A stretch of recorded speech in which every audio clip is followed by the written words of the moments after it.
Now, one of the things I speak about all the time is something called digital twins.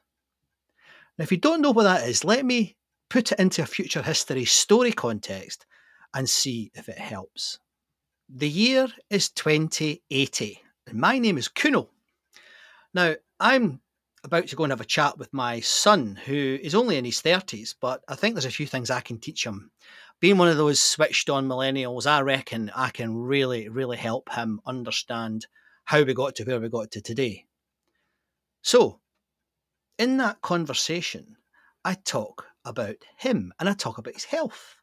Stepping into 2080, how will today's millennials react when faced with someone in their early 20s?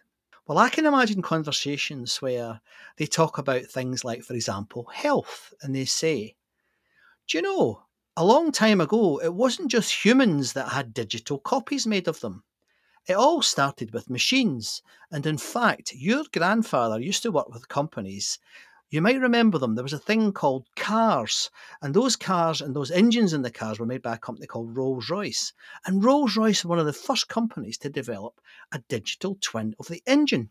If you can imagine, what they did with engines was they would basically create a digital copy, and that digital copy would enable people at Rolls-Royce to look at the engine, to manage it, to test out new parts to it, to repair it, and do all of that in a safe and efficient way.